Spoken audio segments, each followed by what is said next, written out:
नमस्कार। Political pitch पर आप सभी लोगों का स्वागत है। बिहार में राजनीतिक परिवर्तन के बाद भारतीय जनता पार्टी के नेतृत्व में एनडीए में सीट संयोजन थोड़ा मुश्किल हो गया है। मुश्किल इसलिए क्योंकि इस गठबंधन में शामिल दो ऐसे छोटे छोटे राजनीतिक दल जो पहली बार इस गठबंधन में शामिल हुए हैं, ऐसे में उन दलों के लिए भी सीट को एडजस्टमेंट करना मुश्किल हो गया है। बिहार में 2019 के लोकसभा चुनाव में जब कमोबेश लगभग यही गठबंधन चुनाव मैदान में थी, एनडीए और महागठबंधन। एनडीए में जहां भारतीय जनता पार्टी, जेडीयू, नीतीश कुमार की जनता दल यूनाइटेड और रामविलास पासवान की लोक जनशक्ति पार्टी 2019 में एनडीए का हिस्सा थी, तो दूसरी तरफ 2019 में महागठबंधन में राष्ट्रीय जनता दल, कांग्रेस के अलावा हिंदुस्तान आवाम मोर्चा, जीतनराम मांझी की पार्टी जो इस समय एनडीए में हैं, और उपेंद्र कुशवाहा की आरएलएसपी, राष्ट्रीय लोक समता पार्टी, मुकेश सहनी की वीआईपी, ये महागठबंधन में था। लेकिन इस बार एनडीए में भारतीय जनता पार्टी के साथ जेडीयू की पुनर्वापसी हुई है, तो इस गठबंधन में लोक जनशक्ति पार्टी का दोनों गुट, चिराग गुट और पारस गुट, दोनों ही इस गठबंधन एनडीए का हिस्सा है। तो दूसरी तरफ उपेंद्र कुशवाहा की राष्ट्रीय लोक जनता दल और जीतनराम मांझी की हिंदुस्तान आवाम मोर्चा भी इस गठबंधन के सहयोगी हैं। ऐसे में पिछली बार जिस प्रकार से 2019 में 17 सीट पर भारतीय जनता पार्टी और 17 सीट जेडीयू को, 6 सीट रामविलास पासवान की लोक जनशक्ति पार्टी को मिला था। तीनों पार्टियों में तो लगभग कमोबेश सीट संयोजन ऐसा हो सकता है, लेकिन बाकी जो दो दल हैं, जीतनराम मांझी की हिंदुस्तान आवाम मोर्चा और उपेंद्र कुशवाहा के राष्ट्रीय लोक जनता दल, इनके लेकर सीट संयोजन थोड़ा सा बिहार में मुश्किल बन गया है। ऐसे में भारतीय जनता पार्टी ने एक फार्मूला निकाला है।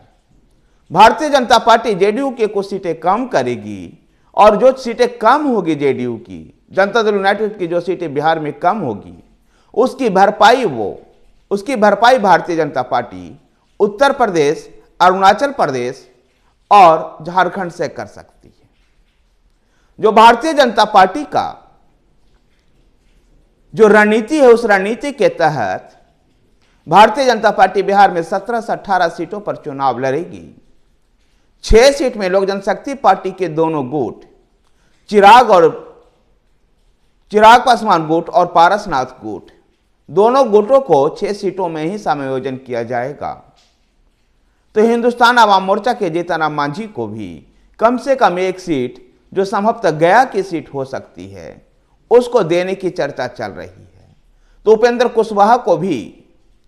कुशवाहा के राष्ट्रीय लोक जनता दल को भी 1 या 2 सीटें मिल सकती है, जिनमें एक सीट प्रमुख रूप से काराकाट की चर्चा उपेंद्र कुशवाहा के लेकर के चल रही। जनता दल यूनाइटेड को 12 से 13 सीटें बिहार में चुनाव लड़ने को मिल सकता है। बाकी जो उसके 3-4 सीटें की जो कमी होती है, वो उसको उत्तर प्रदेश में कोई एक सीट देकर के, अरुणाचल प्रदेश में से एक सीट और झारखंड में एक सीट देकर उसकी भरपाई की जा सकती है। दरअसल भारतीय जनता पार्टी की सोच ये है कि लोकसभा चुनाव 2024 के बाद जब बिहार विधानसभा के चुनाव समय तक भारतीय जनता पार्टी अपने संगठन को और अपने जमीनी पकड़ को और अधिक मजबूत करेगी बिहार में, इसीलिए 17-18 सीटों पर चुनाव लड़ने का दावेदारी भारतीय जनता पार्टी जता रही है। तो दूसरी तरफ जेडीयू को कुछ सीटें कम देकर के दूसरे राज्य में इसकी भरपाई की जाएगी, जिससे जनता दल यूनाइटेड के राष्ट्रीय पार्टी जो बनने की महत्वाकांक्षा है, वो भी पूरी हो सकती है। और जनता दल यूनाइटेड को भी इससे कोई परहेज नहीं होगा। जहां एक तरफ बिहार में भी उसकी यथास्थिति बनी रहेगी, तो दूसरे प्रदेशों में चुनाव जीत करके अपने संगठन को मजबूत कर सकती है और राष्ट्रीय पार्टी का दर्जा हासिल कर सकती है जनता दल यूनाइटेड, जो कि उसकी महत्वाकांक्षा में शामिल रहा है। ऐसे में जहां भारतीय जनता पार्टी बिहार में अपने आप को मजबूत करने की रणनीति पर आगे बढ़ेगी, तो जनता दल यूनाइटेड एक राष्ट्रीय पार्टी की तरफ आगे बढ़ेगी।